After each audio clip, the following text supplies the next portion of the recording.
कि ये बजट क्यों उन्होंने दिया। हाँ। ये मैं समझता हूँ एक ब्रिलियंट मूव थी। अच्छा, प्रेशर टैक्टिक, ब्रिलियंट मूव। क्या पता चला तो सर IMF ये पता ना चलते तो बुलाया ना जाता। अच्छा। क्यों इन्होंने ये पता दिया चला। पता है आपको इस बजट में क्या है? क्या है जिसकी तरफ मैं अब आपको तवज्जो दिलाने जा रहा हूँ? बताएं जरा, ढूंढे उसको। ये बजट कैसे बन सकता है प्रोविंस का, जब तक उसके अंदर ये ना पता हो कि फेडरल गवर्नमेंट से कितने पैसे आ रहे हैं। हाँ, यही बात तारड़ साहब ने कही। हाँ, तो इन्होंने तो खुद लिख दिया कि इतने पैसे हमने लेने हैं उसके अंदर। बजट उसके बगैर बन ही नहीं सकता।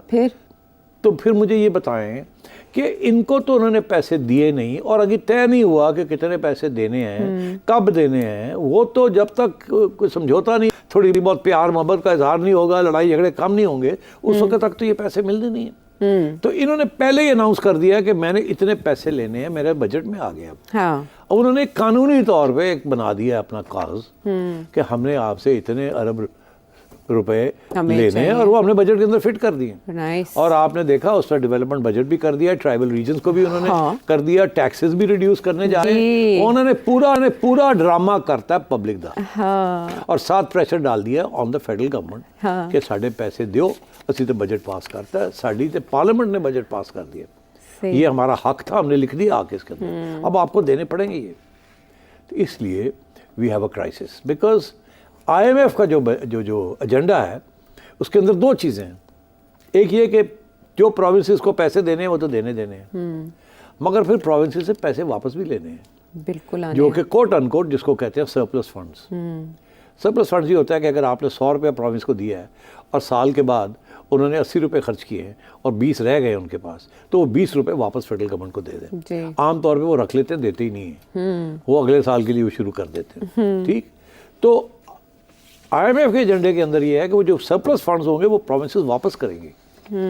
एक ये, दूसरा ये भी होता है आशा कि कुछ पैसे होते हैं वो प्रोविंसेस और इदारे छुपा के रखते हैं, वो बैंक अकाउंट्स में छुपा के रखते हैं, बताते ही नहीं है कि कितने हमारे पास रह गए हैं। अच्छा। IMF ने ये कहा है कि एक कंसोलिडेटेड फंड होना चाहिए, जितने पैसे जून में रह जाते हैं वो एक फंड में आ जाएं। ठीक है। किसी ने प्राइवेट अपने इंस्टीट्यूशन के अदारे के अंदर वो पैसे नहीं रखने 30 जून, वो एक फेडरल एक कंसोलिडेटेड फंड के अंदर सारे प्रोविंसेस के पैसे आ जाएं। फिर उनको पता चल जाता है कितने पैसे सरप्लस पड़े हुए हैं, ठक करके वो खींच लेते हैं। अच्छा। अपना IMF का agenda tax targets, deficit targets, खसारा सबको फिट करने के लिए वो पैसे खींचते। पहले ये पता ही नहीं चलता था। कुछ फौज के इदारे थे, कुछ जजेस के इदारे थे, कुछ ब्यूरोक्रेसी के इदारे थे, कुछ गवर्नमेंट के अपने इदारे थे। लीकेजेस थी वहाँ, नहीं लीकेजेस थी, वहाँ पैसे पड़े हुए थे और वो रहते हैं वहाँ, बताते ही नहीं है कि हमारे पास इतने पैसे हैं। तो फिर बाद में उनको क्या करते हैं? वो खर्च कर देते हैं अगले साल। तो हर साल कुछ कैरी फॉरवर्ड रखते हैं। ताकि यार कल ਨੂੰ तनख्वाह पैसे ना आए तो तनख्वाह कितों देंगे। ये ब्यूरोक्रेसी का पुराना है स्टाइल कि पीछे रखो कोई पैसे, कल ਨੂੰ कोई मसला बन गया साड़ी तनख्वाह तो ना बंद हो जान। अच्छा। तो वो कोई 15-20% पीछे रख लेते हैं। अब फेडरल गवर्नमेंट और IMF ये कह रहे हैं इधर ले आओ ना जरा, हवाले करो। तो पहले तो पता ही नहीं सी चलता है कितने हुण वो कहते हैं कानून पास करता है कंसोलिडेटेड फंड में डाले। तो मैं समझ रहा हूँ इस किस्म के इशूज़ चल रहे हैं। गंडा साहब ने जो किया काम कि अपना बजट अनाउंस कर दिया, उस पर डाल दिया है कि इतने पैसे हमें आएंगे वहाँ से। और दूसरा जो धमकी दी उन्होंने, वो तो लोगों ने नोट ही नहीं किया। क्या? उन्होंने कहा जी हम अपनी रॉयल्टीज जो है वो बढ़ा रहे हैं, जो पानी बिजली वहाँ से बनती है, just like the case of Balochistan. Balochistan is different but वहाँ से पानी, वहाँ से बिजली, वो कह रहे हैं बटन हमारे पास है बिजली का। यहाँ रॉयल्टीज मिलती हैं, जैसे सिंध को रॉयल्टीज मिलती हैं और गैस इन सिंध। तो इन्होंने अपनी रॉयल्टीज का रेट जो है बढ़ा दिया है। अब पहले अगर इनको X% मिलता था फेडरल गवर्नमेंट से, जितनी पानी या बिजली लेते थे KP से, ठीक, तो अब उसको उन्होंने बढ़ा दिया, खुद ही यूनिलैटरली बढ़ा दिया रॉयल्टी का रेट।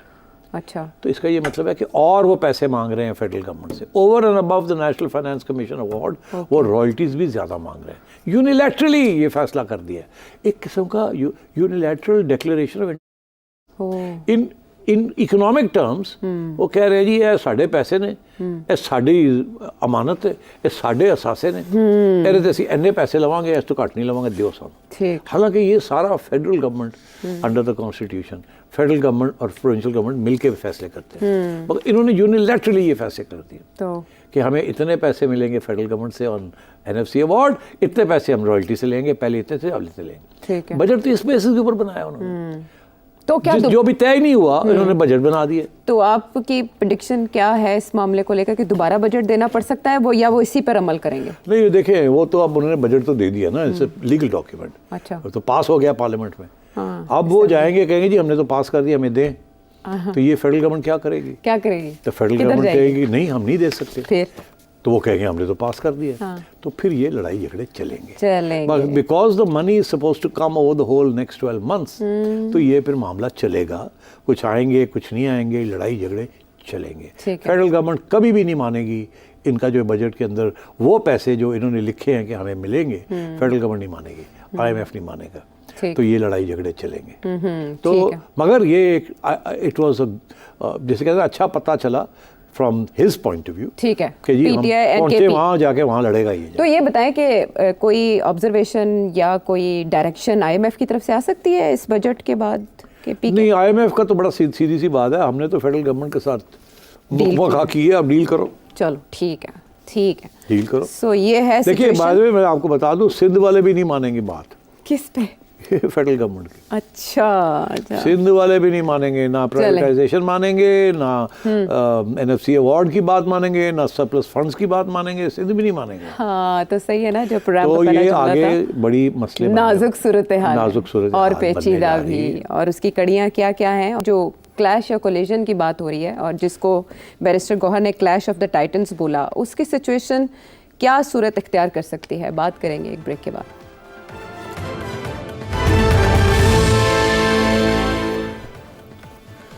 शो में एक बार फिर खुशामदीद। सेठी साहब, आपने जो नक्शा खींचा वो तो बड़ी ख़तरनाक सिचुएशन को जाहिर कर रहा है, लेकिन कल भी आपने मूवेबल इरिजिस्टिबल फोर्स की बात की और कोलिजन की बात की। एक बार फिर आप क्लैश की बात करें। बात यह कि PTI भी कहीं ना कहीं इशारे देती है कि भाई हम पुरअमन रहना चाहते हैं, लेकिन होता मामला उसके बरक्स है।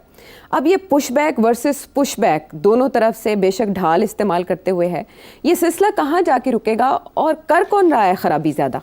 देखिए, मैंने आपसे कहा कि अब ये सियासी instability top of the agenda आ गई है जी। बैरूनी मुल्क भी इसकी तरफ देख रहे हैं, IMF भी इसकी तरफ देख रही है, और हमारी आवाम भी इसकी तरफ देख रही है कि इसका मसला हल कैसे होगा। ये हल नहीं होगा अगर स्टेबिलिटी नहीं आएगी सियासी तौर पे, तो इकोनॉमिक प्रोग्राम नहीं चलेगा। क्योंकि इन लोगों ने जो वादे किए थे ना फॉरेन कंट्रीज़ के साथ और IMF के साथ और डोनर्स के साथ, वो यही था गली कोई नहीं, we got everything under control now. Okay, election हो गए, अल्लाह खैर सल्ला, and trouble makers are in prison and we got a firm control and we mean to stay and everything is fine. अब वो not everything is not fine, and why, क्यों नहीं everything fine? पहली दफ़ा मेरा ख्याल है ऋषि जो है वो एक बगावत की स्टेज में है। आज मैं ये लफ्ज़ इस्तेमाल कर रहा हूँ। हाँ। मैं कब से कह रहा हूँ कि सबसे बड़ा इंस्टेबिलिटी की सोर्स जो है वो आएगी अदालतों की तरफ से, और उसके रीजंस भी मैंने दिए हैं, मगर किसी ने सीरियसली नहीं लिया इस चीज़ को। इब्तदाई शोज से आप कह रहे हैं? मैं कब से कह रहा हूँ, 2-3 माह से मैं ये कह रहा हूँ कि इंतज़ार करें, यहाँ से आएगा, और वजह भी बता रहा हूँ। आज हमें नज़र आ रहा है कि वो पहुँच गए हैं वहाँ। सिर्फ एक बात नहीं, 2-3 चीज़ें अब नज़र आ रही हैं। ये पहली दफ़ा हुआ है कि हाई कोर्ट में ISI को डायरेक्टली टारगेट किया जा रहा है। ये टारगेटिंग ही है ना कि सेक्टर कमांडर को बुलाया, मैं उससे ये पूछेंगे ये, और आज हम डिफ़ाइन करेंगे कि इनकी क्या रोल है और एजेंसियों का क्या रोल है और ये करते क्या हैं, इनके पास पैसे कितने होते हैं। ये सारी बातें सवाल एक जज साहब ने ये पूछ लिए। ये अनहर्ड ऑफ, इज अनप्रेसिडेंटेड। एजेंसियाँ हमेशा हर दुनिया में खुफिया होती हैं। यहाँ हमारी अदालतें जो हैं ये कह रही हैं कि बाहर आएँ आप, हमें दिखाएं आप हो कौन, करते क्या हो, कैसे करते हो, कितने पैसे, कहाँ से पैसे आते हैं, क्या बजट है, आपकी रिट क्या है, क्या नहीं है। ये सवाल सीक्रेट एजेंसी से नहीं पूछे जाते, ये पूछे जा रहे हैं। ये अनप्रेसिडेंटेड है, मैं आपको बता दूं। इसके साथ एस्टैब्लिशमेंट जो है खुश नहीं हो सकती, बिकॉज एस्टैब्लिशमेंट का जो रोल होता है वो हमेशा बिहाइंड द सीन्स होता है, कभी सामने नहीं होता। और अब अदालतें जो हैं एक एक करके चैलेंज कर रही हैं। कभी बाबर सत्तार साहब चैलेंज कर देते हैं, कभी अतर मिनल्ला साहब चैलेंज कर देते हैं, कभी अब कियानी साहब ने चैलेंज करना शुरू कर दिया। एक एक करके लोग खड़े होने शुरू हो गए हैं, जजेस।